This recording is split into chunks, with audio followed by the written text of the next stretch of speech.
Bonsoir à toutes et à tous, le soleil couchant à Nantes, la foule des grands soirs, bienvenue ici pour la deuxième édition de Débord de Loire, un événement nautique exceptionnel et inédit cette année avec deux invités d'honneur. Le Belem, navire emblématique de la Cité des Ducs et pour cause, il a été construit à la fin du 19e siècle, ici même à quelques mètres d'où nous nous trouvons sur les chantiers du Bijon. Et puis l'Hermione, réplique de la frégate du marquis de Lafayette, construite à Rochefort en 2014. Ces deux majestueux trois-mâts que vous venez de voir sur ces images devraient accoster à quelques mètres de nous d'ici une bonne heure, aux environs de 21h40, 21h45. Ils seront entourés bien évidemment d'une grande diversité de bateaux, des plaisanciers, des rameurs, des bateaux sportifs, des bateaux de travail. Le tout nouveau Figaro Beneteau 3 que l'on pourra aussi découvrir la semaine prochaine à l'occasion du départ de la solitaire du Figaro ici sur Nantes. Bref, une flotte hétéroclite, vous l'avez vu, particulièrement colorée, une flotte que l'on peut observer à nouveau. Alors pour les images que l'on vient de voir, notamment ces magnifiques images de drone sur l'entrée ici sur Nantes. Pendant environ 1h30, j'aurai le plaisir d'avoir à mes côtés plusieurs invités qui viendront tour à tour nous raconter leur amour de Nantes, des bateaux, de la Loire, mais nous ne saurions rien non plus sans la présence de nos journalistes éclairés. Cathy Collin sur les quais au milieu de la foule nous fera vivre la soirée du public nantais. Et j'espère également que l'on pourra retrouver Myriam Nguénor à bord de l'Hermione, la chanceuse, embarquée avec Christophe François pour remonter la Loire de Saint-Nazaire à Nantes. Ils nous tiendront informés de tout ce qui se passe à bord. Voilà, assez parlé, on va retrouver sans plus attendre Cathy Collin. Cathy, dites-nous tout donc sur le programme de la flotte de ces 200 bateaux dans l'heure à venir. Et oui Anthony, bonsoir. Effectivement, ici on attend le clou du spectacle, le clou de Débord de Loire, l'arrivée de la grande parade partie cet après-midi de Saint-Nazaire. Les 200 bateaux ont traversé 16 communes le long de l'estuaire, derrière le Belem, derrière l'Hermione. Vous l'avez dit et on les attend. On pense les voir arriver derrière moi là sur le fleuve d'ici effectivement une bonne heure. Alors on nous annonce du grand spectacle, pas seulement une arrivée, mais vraiment un spectacle de lumière, des lumières sur les bateaux, des lumière sur les façades du quai de la Fosse. C'est un peu une surprise parce que ça n'a pas été beaucoup dit encore. Ce grand spectacle annoncé, vraiment, on a hâte de voir ça. Et puis juste après, la fête qui va reprendre le long des quais, les balles, les guinguettes qui vont à nouveau faire vibrer ces bords de Loire. On attend 30 à 50 000 personnes, rien que ça pour cette deuxième édition de Débord de Loire. La foule donc, et certaines étaient déjà là depuis cet après-midi, puisqu'un peu partout il y avait des animations le long de l'estuaire et ici à Nantes également. Vous voyez déjà derrière moi, je pense, les gens qui profitent de ce rayon de soleil. Très bienvenue pour installer leur pique-nique en attendant la fin de soirée, 21h, 21h30, 21h40, on verra ça. Merci Cathy, on vous retrouve bien évidemment dans quelques minutes avec à vos côtés également des invités. Alors avant d'accueillir le premier de nos invités ici même sur ce plateau, on va vous proposer de mieux connaître la frégate l'Hermione. On connaît beaucoup le Belem ici à Nantes, un petit peu moins l'Hermione. L'Hermione, elle vous est présentée par Julie Holette et Cyril Duponchel. 2200 mètres carrés de voile, 25 km de cordage. L'Hermione, c'est la réplique du navire de guerre qui emmena le marquis de Lafayette en 1780, prêter main forte aux Américains dans leur guerre pour l'indépendance. La France était une grande puissance maritime au XVIIIe. Ce navire en est un symbole. Les machines de guerre, c'était les bateaux, les seules machines vraiment pour faire la guerre. Donc ici, on est effectivement sur le high-tech, c'est l'équivalent du Rafale, ce que je dis souvent, le Rafale de la fin du 18e, c'est ça. On a eu la chance de découvrir les performances et d'être assez ébahis par les capacités de ce bateau, la tenue à mer, l'équilibre et la rapidité. Voilà, c'est un bateau parfait. Largue les écoutes de phaque. À l'époque, ils étaient 200 marins à bord. Aujourd'hui, ils ne sont que 80 gabiers, 19 professionnels, les autres sont des volontaires, tous passionnés. Je sens un petit peu, ça fait pseudo-lyrique, mais le souffle de l'aventure, vraiment. Ce qu'on fait, c'est quand même assez unique. Voilà, l'Hermione, c'est une machine à rêve, donc ce qui vous fait avancer, c'est les rêves. C'est un peu comme de tutoyer une cathédrale, en fait, c'est un bateau chef-d'œuvre. Et d'être dans l'intimité de ce bateau-là, c'est très particulier, c'est très rare, il n'y a pas d'autres bateaux comme ça, ou très peu. Les matériaux sont vivants, ils bougent les uns par rapport aux autres, ils évoluent dans le temps. Et ensuite on remonte au niveau du chuquet, des barres de perroque. Mais ne monte pas à bord qui veut. Ces gabiers ont passé des sélections, un test d'ascension, puis une formation poussée. Et sur le pont, les manœuvres sont très physiques. Sur le pont, on n'a absolument aucune aide. Donc on fait tout à la main. Ça demande beaucoup d'énergie, vous entendez, beaucoup d'efforts physiques, d'endurance, de courage, parce qu'il faut monter très haut, jusqu'à 40 mètres de haut au-dessus de la mer la nuit pour serrer les perroquets, etc. Bonjour milieu, il est 3h30, le temps est clair, tout tribord est impatient de vous attendre sur le pont. L'équipage est divisé en 3 tiers. Tiers bâbord, milieu et tribord. Chacun fait des quarts de 4 heures, toujours aux mêmes heures. Ce sont donc les mêmes qui travaillent de nuit et ce n'est pas forcément évident. Paré au bras de misaine. Le pont il est bourré de chevilles à boucle, il est bourré de cordage, mais après oui on manque de se manger le sol une ou deux fois par quart, mais on fait attention. Soyez prêts pour les manœuvres, soyez prêts pour le feu. Et puisque nous sommes sur une réplique du 18e, on y rejoue parfois l'histoire en tenue d'époque, notamment à l'approche des côtes britanniques, ces Anglais, nos meilleurs ennemis. Qu'on vienne sur l'Hermione pour l'histoire, pour la mer ou le dépassement de soi, tous sont d'accord pour dire qu'ils ont trouvé ici une famille. Nombreux d'ailleurs sont ceux qui poursuivent l'aventure après leur premier embarquement sur cette frégate majestueuse. Retour ici en direct à Nantes. Émilie Beau, bonsoir. Merci de nous avoir rejoints. Vous êtes la déléguée générale de l'association Hermione Lafayette. Un petit mot avant, on a entendu les termes gabier, gabière sur cette frégate de l'Hermione. C'est quoi un gabier ? Un gabier, une gabière, c'est tout simplement un matelot qui monte à bord de l'Hermione. Il faut savoir que l'Hermione, c'est un équipage de 80 personnes. Et parmi ces 80 personnes, il y a près de 17 marins professionnels et 54 gabiers ou matelots volontaires. Et il nous faut cette force vive pour faire avancer cette frégate. Donc d'où ça vient ce terme finalement ? C'est un terme du 18e qui nous permet de... Voilà, mais matelot pour être compréhensible du plus grand nombre. Exactement, merci beaucoup pour cette précision. Racontez-nous l'histoire un petit peu folle de cette construction de l'Hermione. On l'a dit, reconstruite en 2014 du côté de Rochefort. Alors 2014, c'est plutôt ses premiers essais en mer. L'Hermione, c'est un projet qui date de 1992, c'est la création de l'association et il a fallu 17 ans pour reconstruire la réplique exacte de la frégate de Lafayette. Donc cette construction a démarré dans l'arsenal de Rochefort, dans la forme de radoub, où la première pose de la première pièce de bois s'est faite en 92. 17 ans de construction et plus de 4 500 000 visiteurs qui sont venus admirer ce chantier durant ces 17 voire 20 années. Et donc du coup, en 2014, c'était effectivement les premières mise à l'eau avant le grand voyage inaugural aux États-Unis pour retracer le voyage du marquis de Lafayette. Avec beaucoup d'émotion, j'imagine, parce que c'est vrai que tout ce travail fait en amont, ça a dû susciter énormément d'admiration de la part de tous. C'est une admiration, c'est aussi un succès populaire, c'est une évidence. Aujourd'hui, on a été titré meilleur ouvrier de France cette année, c'est au titre collectif. Donc je crois que c'est une vraie reconnaissance pour l'œuvre et si elle est donnée à voir au plus grand nombre et ce soir à Nantes, c'est le grand public qui en fait un chef-d'œuvre de ce bateau et c'est ça la récompense de tout le monde. Et pour nous, c'est aussi un encouragement à faire reconnaître tout un tas de savoir-faire et de savoir-être parce qu'il y a énormément de valeurs sur ce bateau que l'on défend derrière la frégate de la Liberté. Alors c'est vrai que l'Hermione que l'on voit à l'antenne évidemment sur ces images, et vous êtes totalement en représentation, quasiment en permanence, il est tout le temps sur l'eau ou presque. Il y a eu un voyage outre-Atlantique au tout départ. C'est quoi le programme à venir justement pour l'Hermione ? Aujourd'hui, nous sommes dans ce voyage Normandie-Liberté. Notre présence coïncide et a du sens puisque notre présence coïncide ici en Normandie puis à Nantes dans le cadre du 75e anniversaire du débarquement. C'était un voyage tout juste après, donc c'est notre 4e voyage. Nous étions en Méditerranée l'année dernière. Ce qui importe, c'est que la France s'approprie ce bateau, c'est que les Français s'approprient ce bateau.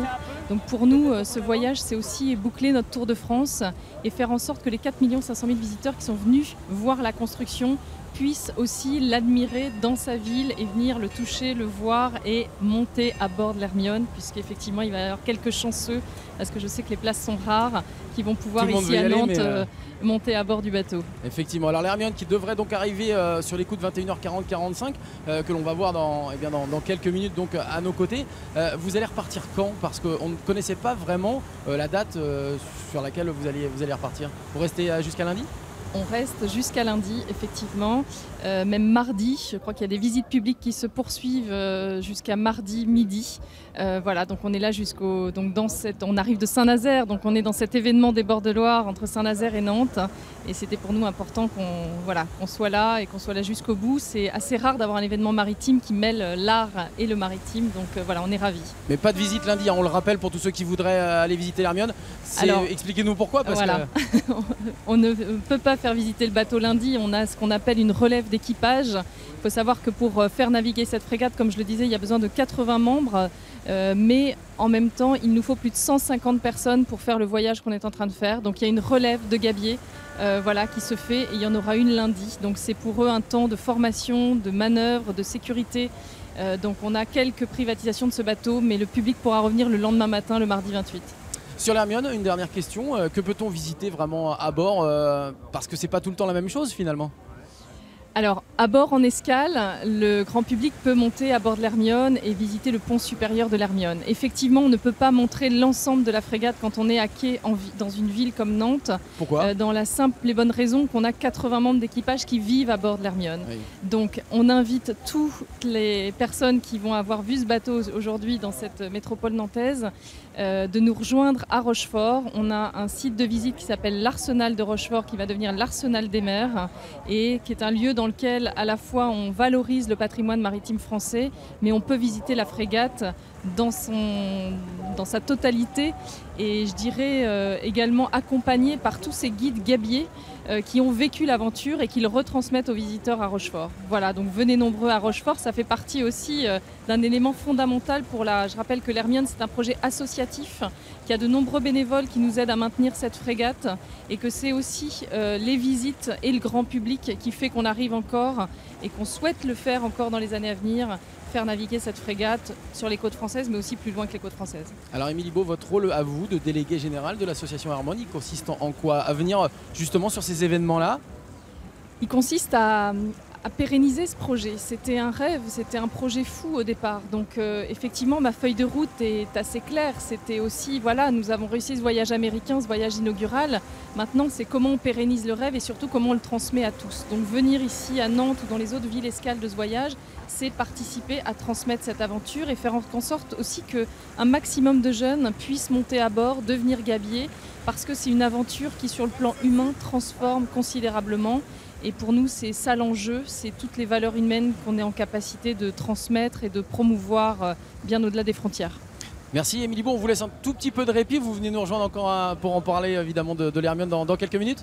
Avec plaisir. Merci beaucoup. On va évidemment retrouver Cathy Collin qui elle doit être de l'autre côté, sur l'autre quai, près des chantiers du Bijon. D'ailleurs vous êtes peut-être en compagnie de quelqu'un qui a travaillé dans ces chantiers où s'est construit le Belém.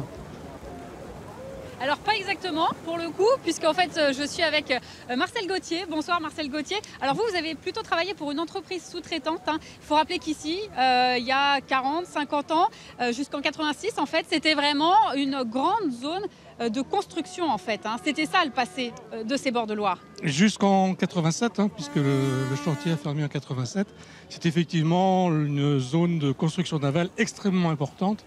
Je vous donne un seul exemple. Vous voyez ce magnifique bâtiment, alors qu'on ne voit pas d'ici. On ne le voit peut-être pas là. Non, on ne le voit pas d'ici, mais à l'époque, quand on passait boulevard de la Prairie au Duc, on ne pouvait pas le voir. On ne pouvait pas le voir parce qu'il était entouré d'ateliers qui étaient aussi hauts que lui, tout simplement. Donc un endroit finalement très noir, un endroit de travail. Très noir, je dirais pas ça. C'est quand même un endroit d'abord de travail où des solidarités sont exprimées de manière très forte. Il y a eu toute une histoire sur ce site. Donc non, moi je dirais pas noir. Qu'est-ce que vous ressentez justement là à voir cet espace comme il est aujourd'hui, un espace de fête? Cet espace de fête, moi, honnêtement, pourquoi pas quoi. Par contre, ce qui me paraît important, c'est que ça ne se fasse pas sur le dos de l'histoire. Parce que si aujourd'hui on est présent sur ce site, c'est aussi parce qu'il y a des gens qui ont mené une bagarre très dure et qui ont fait en sorte qu'il reste des traces de la construction navale. Le bâtiment, la grue Titan, les cales 2 et 3, la cale sous-marin et les nefs. On peut le préciser justement, vous êtes aussi le président de la Maison des Hommes et des Techniques, c'est juste à côté. Absolument, oui. C'est né d'une association au départ, c'est né des anciens salariés des chantiers navals. Qu'est-ce qui s'est passé? Alors, En 1986, les salariés du chantier naval sentent bien que les choses vont péricliter. On est 1 an à peu près avant la fermeture du chantier. Ils créent donc une association, l'association de l'histoire de la navale, avec 2 objectifs. On n'a pas énormément de temps. Cette association, elle crée la Maison des Hommes et des Techniques. En 1994, alors, la Maison des Hommes et des Techniques accueille une exposition permanente sur les aspects techniques de la construction navale, qui nous permet de bien voir l'évolution. On passe du riftage au soudage. L'évolution donc de la construction navale. Accueille aussi une exposition temporaire qui est là sur la dimension sociale vécue par les salariés de la navale, qu'on peut facilement élargir. Justement, encore demain, on peut retrouver la Maison des Hommes et des Techniques. Demain, ne pas oublier effectivement qu'il y a tout ce patrimoine industriel aussi ici en bord de Loire. Merci Cathy, on vous retrouve dans quelques minutes pour d'autres invités à vos côtés, on l'imagine. On va, nous, rien vous cacher. On était censés retrouver Myriam Nguénor et Christophe François en direct de l'Hermione. Ils ont embarqué, on vous le disait, dès ce matin.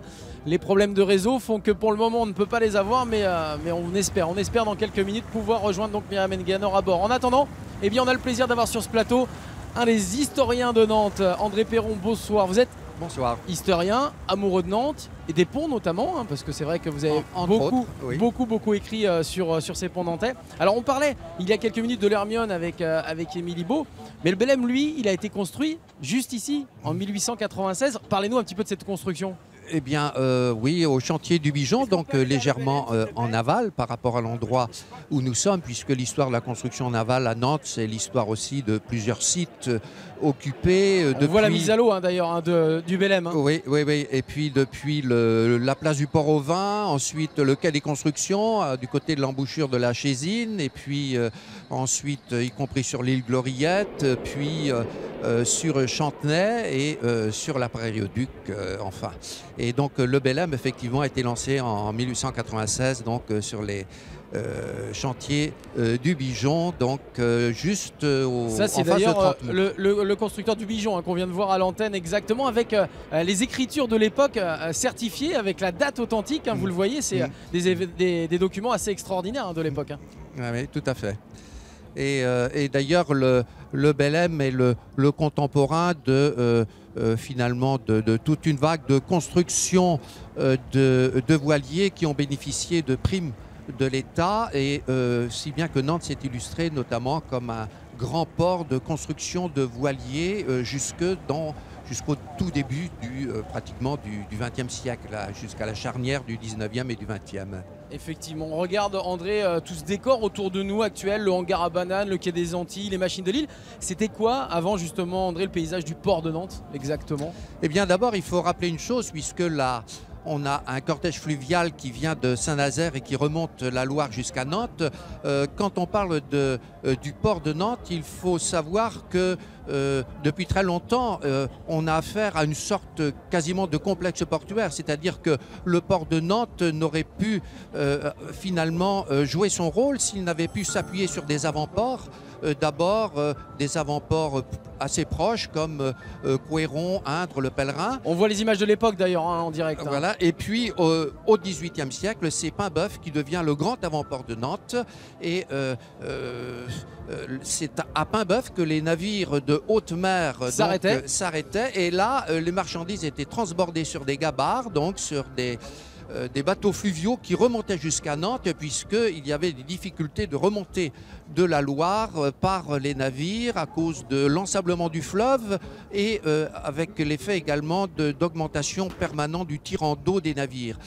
Donc ces questions de navigabilité de la Loire pour remonter vers Nantes ont conditionné d'ailleurs finalement toute l'histoire portuaire depuis notamment le XVIIe siècle jusqu'à aujourd'hui. Avec d'incessants travaux, puisque les Nantais ont identifié leur ville à leur port et ont longtemps tout fait pour conserver un port de mer en fond d'estuaire. Alors une dernière petite question, André, on aura l'occasion d'en reparler un petit peu plus tard dans cette émission, mais quelles traces du passé il reste rapidement? Eh bien, il reste toutes les traces industrialo-portuaires, et j'appartiens à des associations qui œuvre pour la sauvegarde de ces traces industrialo-portuaires. Il reste évidemment tout le quai de la Fosse, malgré les bombardements qui ont démoli certains immeubles, malgré un certain nombre de modifications. Ce quai de la Fosse, quand même, appartient à l'imaginaire nantais et à l'histoire nantaise. Il y a également l'après-Rio-Duc, le site des chantiers navals qui ont fermé en 1987, avec des traces également industriels donc, qui ont été conservés notamment grâce à l'intervention d'associations nantaises. Merci André Perron, on se retrouve tout à l'heure bien évidemment. On va nous retrouver Cathy Collin qui doit être en plein milieu. Il y a un monde fou autour de vous, non? Oui. Anthony, oui, merci. On est de l'autre côté du fleuve, hein, toujours avec ce soleil magnifique. Vraiment, on ne pouvait pas rêver mieux pour cette soirée. Martine et Jean-Louis non plus, hein, ne rêvaient pas d'autre chose pour ce soir. Bonsoir à tous les deux. Vous êtes de Saint-Sébastien-sur-Loire. Ça vous fait pas trop loin? Non, pas du tout. On est tout près. Pourquoi est-ce que vous êtes venus là ce soir? Pour admirer les bateaux comme tout le monde, pour voir l'Hermione, le Belém et puis tous les autres bateaux. Vous les avez déjà vus, non? L'Hermione, non, jamais. Le Belém, je l'ai visité et l'Hermione, je ne l'ai jamais vu. On s'en lasse pas? Non, pas du tout. On l'a vu, le Belém, la première fois à l'Armada à Rouen. On était à Rouen avant et on est arrivé il y a une vingtaine d'années ici. Et on se plaît bien à Nantes, quoi. On est content. Une belle manifestation ce soir. Alors vous avez connu cet endroit-là avec un autre visage, hein? Oui, parce que j'ai fait mes études à Nantes et j'ai connu les chantiers avant. Même si c'était un secteur où on n'allait pas beaucoup traîner, parce que c'était plutôt les ouvriers qui étaient sur ce territoire. Voilà. Et là on reprend du rêve là ce soir? Oui, toujours. Toujours à Nantes. Toujours. C'est une ville, une crazy ville. Et bon, on vous souhaite une bonne soirée. Les bateaux, c'est 21h30, un pas avant ça. On peut attendre avec ce soleil, ça ira, ça ne sera pas trop désagréable.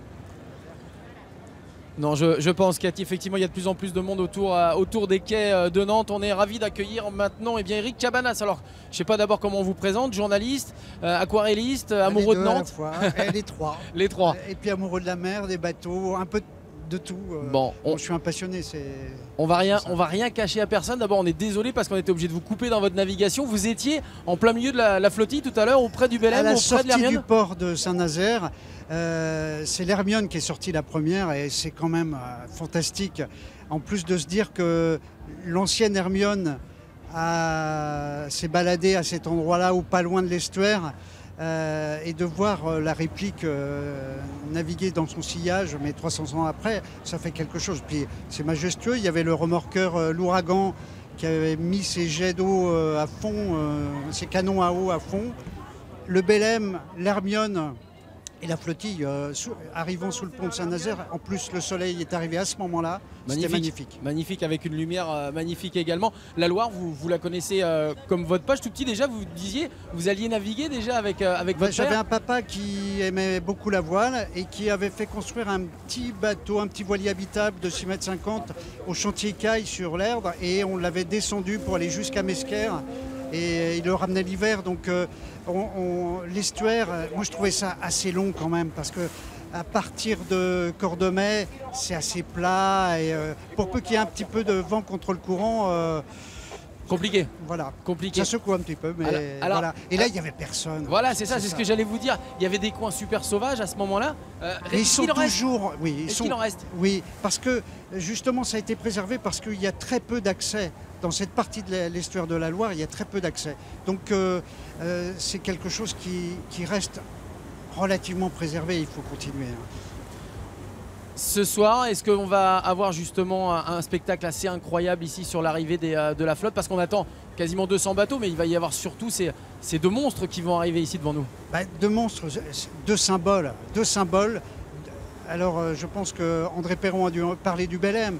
L'Hermione, vous en avez parlé aussi. C'est deux époques différentes, c'est deux époques où Nantes avait un rapport à la Loire.